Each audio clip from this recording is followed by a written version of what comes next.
Welcome to Quilt Concert 2023, Twinkle Twinkle. Today we are constructing Block 8, Flying Saucer. If you would like more information on foundation paper piecing tools, machine setup, and advanced techniques for foundation paper piecing, please check out the video tutorial for Block 2, Cross Canoes, and the blog post linked in the description below. Let's start constructing Block 8 of the 2023 Quilt Concert Series, Flying Saucer. The first thing that you want to do with any foundation paper piecing template is to check that your print has printed correctly. And so I'm doing that by checking the 1-inch square to make sure that it's actually 1 inch and nothing strange happened between the computer and your printer. The Flying Saucer block is going to have 4 each of 2 different templates. We have template A and template B. Start by rough cutting those templates. The printed instructions for the block included rough cutting instructions for each fabric that could be used in the templates. You don't have to rough cut, but if you want to guarantee that your pieces will cover nicely, it's a good idea. Foundation paper piecing, section A.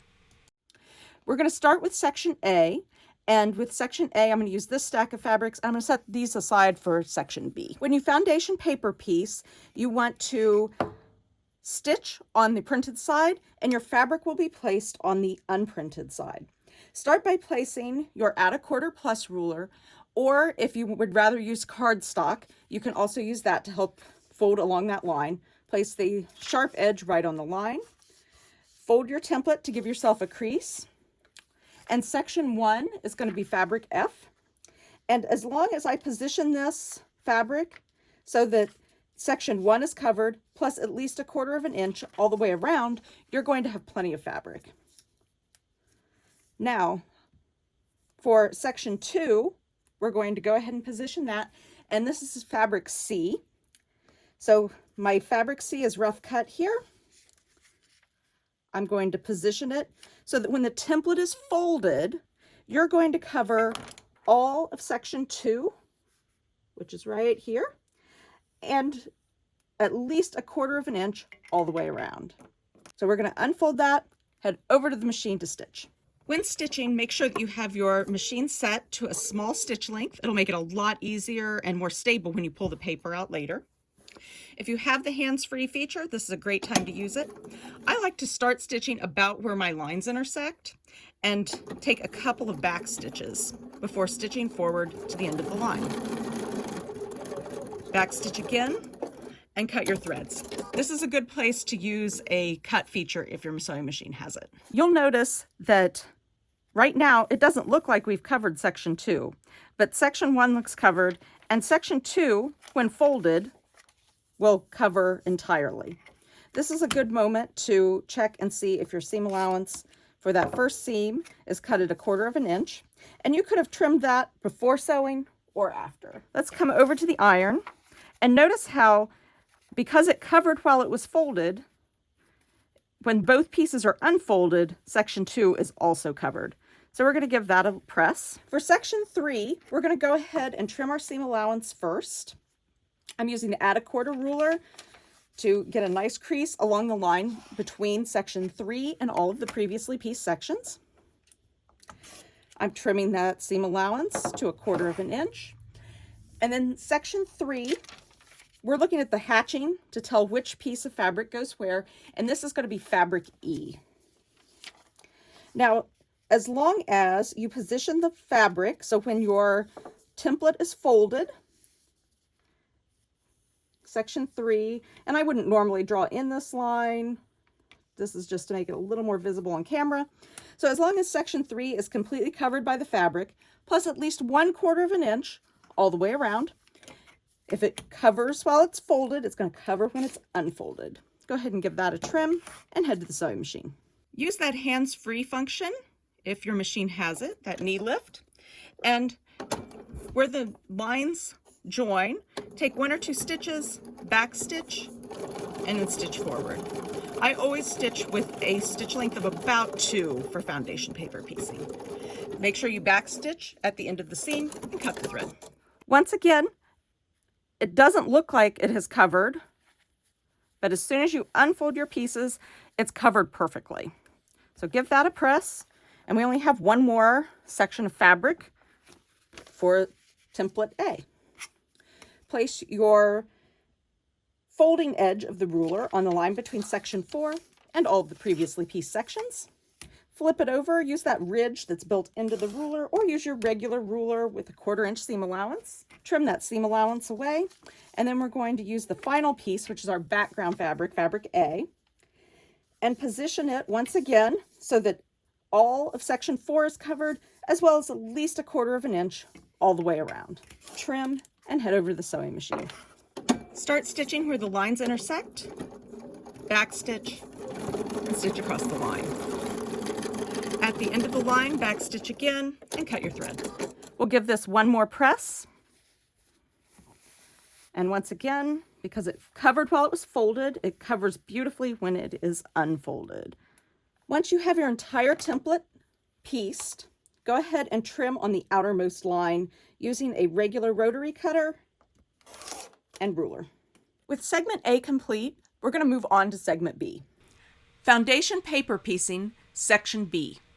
For segment B, we're going to start with our background fabric that's indicated by these equilateral triangle hatching. And let's position our fabric so that all of section 1 is covered, plus at least a 1/4 inch around all sides. And in this case, that 1/4 inch on 2 sides is covered by the seam allowance. And then when we fold on the line between sections 1 and 2, we will trim away to our 1/4 inch seam allowance on this side. Now we're going to position fabric piece 2, which is right here. We're going to hold on to that, move our fabric piece 2 into place, and make sure that all of section 2 is completely covered, as well as at least a 1/4 inch on all sides. We'll trim away the excess of our fabric 2 here. And then we are ready to head to the sewing machine. Use your knee lift to help position if you can. And then where the lines intersect, take 1 or 2 stitches, back stitch a couple of stitches, and then stitch the line. When you come to the end of the line, go ahead and back stitch, and then cut your thread. Once again, open the fabric that you've just stitched, and because it covered while it was folded, it will cover while it's unfolded. For section 3, you're going to place the folding edge of your ruler on the line between section 3 and all of the previously pieced sections. Flip that ruler over and use the 1/4 inch line to trim away all but a 1/4 inch seam allowance. We're going to use another piece of background fabric that, again, the hatching indicates with those equilateral triangles. And when we position the fabric, I'm using a Lightbox. Remember, you can hold this up to a light source. You don't have to have the Lightbox. I just want to make sure that all of section 3 is covered, as well as at least a 1/4 inch all the way around. And I went ahead and aligned that with my cut edge. When you're ready to stitch, position your needle so that you're going to start stitching about where those lines intersect. Take a couple of stitches forward, back stitch a couple of times, and then stitch the line. At the end of the line, back stitch a couple of stitches again, and trim your thread. We're going to press our section 3 fabric into place.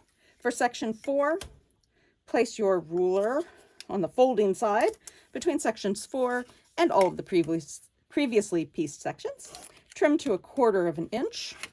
And then we're going to position our final piece, which is our fabric D for section 4. And when you position it, make sure that all of piece 4 is covered, as well as at least a 1/4 inch all the way around. Let's go to the sewing machine. Position your presser foot so that you'll start stitching where the lines intersect. Take a couple of stitches forward, take a couple of back stitches, and then stitch the full line. Back stitching again at the end, and trim your threads.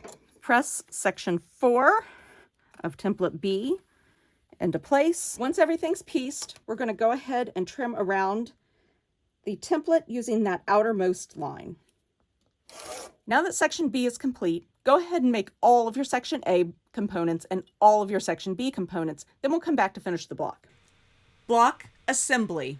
The construction of the flying saucer block involves connecting a piece A to a piece B to create 4 quadrants. Then those quadrants get sewn together to complete the block. I like to assemble my pieces by taking a straight pin and poking straight through the top piece of my template and going through and matching straight to the point on the other side of the adjoining template. Now, when my design's a little off, or when my pin is a little off when hitting the design, I should say, I just remove the pin and poke it back through again until it aligns. And I'm just going to leave this pin hanging out there. My idea is to keep it perpendicular. On the other end of the template, I again poke the pin through the top layer and through the bottom layer. Remember that while you are doing this, either layer could be the top or the bottom, but you need to be consistent. You want the head of the pin to be on the same template. In this case, I have template B up. Once those points are marked, I take a clip to hold it in place while that pin is perpendicular. And I put a clip on either end of my templates. Then I'm going to decide that I want my pieces to align as nicely as possible where these seams are. So I poke a pin straight through, and when that hits the seam join, the line there on either side, I make sure that pin is perpendicular and add a clip. Do the same thing on that line here. And this will help keep these as aligned as possible. Again, you want that pin perpendicular and add a clip. Then at about the halfway point, I'm going to, between these 2 clip and pin segments, I'm going to poke a pin straight through. I hit both lines, so that's exciting. I'll go ahead and put a clip there. I'm going to do the halfway point again because that's a fairly long distance between clips. Again, put a pin in, keep it perpendicular, add a clip, and repeat that process one more time. And you can do this as many times as you need to feel comfortable that your lines will align once they're sewn. I'm going to remove every pin except that very first one. The clips are going to hold things in place pretty well, but when I get to the sewing machine, the first thing I'm going to do is take off that clip, so I want that pin there to help me. When I sit down to the sewing machine, I go ahead and remove that clip. I'm going to hold onto this pin while I use it to help position my template underneath the presser foot. This is a moment where the hands-free function is terrific. And go ahead and remove the pin. I'm going to start stitching wherever it's comfortable, as long as it's at or before where those lines intersect. When I come to the point where the lines intersect, I backstitch a couple of times and then continue to stitch forward. I make sure to remove the clips as I go, and when I get to the end of the line, I'm going to remove that last clip, and when I get to the point where those lines intersect, take a couple of back stitches to help lock things in, and then sew off the edge of the template and cut my thread.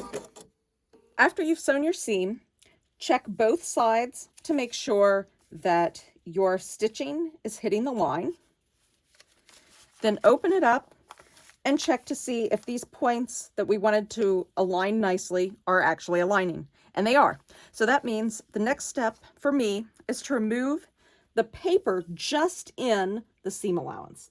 I like to use these water pins because it softens that paper just a little bit and makes it easier to remove from your stitching line. Remove the paper from both sides of the seam allowance, and then you're ready to press. On items like this that are sometimes a little bit bulkier, because we have several seams coming together, I like to press my seam allowances open. With your seam allowances pressed open, you're ready to do the same thing with the other 3 quadrants of the block, and then we're ready to complete construction. Now that our 4 quadrants are complete, we're going to pair up the top 2 quadrants and the bottom 2 quadrants and stitch those together. We start by doing the exact same thing as what we've been doing. Poke that pin through the corner and then through the back corner where you want it to match up. Keep that pin perpendicular. At the opposite corner, because we've removed our seam allowances, the corner's a little bit softer, so I'm going to go ahead and tilt that pin and make sure that it goes through the seam allowance when it goes down through the fabric, maintains going through the seam allowance in both spots on the back, and comes back up through the top. And then I'm going to put a clip on the other end. Once again, I'm matching up these sewn points where we want the fabric intersections to be as close as we can get. So a perpendicular pin with a clip and a perpendicular pin through the second point and add a clip there. I'm going to go ahead and put one more clip in between that first pin and about the middle pin. Straight through, keep that perpendicular, add a clip. Then I'm going to remove all of my perpendicular pins except for this first one. So I have one pin at the beginning point, and then this pin that's laying flat I'll remove as I sew. When we're ready to stitch, go ahead and take off that first clip. Use the pin to help you hold it in place. It's kind of like acting as a stiletto right now. And position your fabric and templates under the presser foot. Backstitch where these two lines intersect, and then continue to stitch forward, removing the clips as you go. As you approach the end, I like to hold this last pin kind of steady, and then it removes itself as it approaches the needle. And when you hit the intersection of your seam there, I like to backstitch a couple of stitches and then stitch forward off the edge, cutting your threads when you're done. Let's check our seam. It looks like I've stayed pretty well on the line on both the front and the back. And when I open it up, the seams that I was hoping would meet nicely look pretty good too. Let's go ahead and remove our paper portion of our seam allowances in that template. This is done just like you did before. I do want you to make sure to maybe give an extra little bit of water, extra little attention here to get this paper corner out. And that, you may find, requires some tweezers. So don't be afraid to really get in there and pull out that last bit of paper. Then repeat the process on the back. With your seam allowance of your templates removed, go ahead and then press this seam allowance open as well.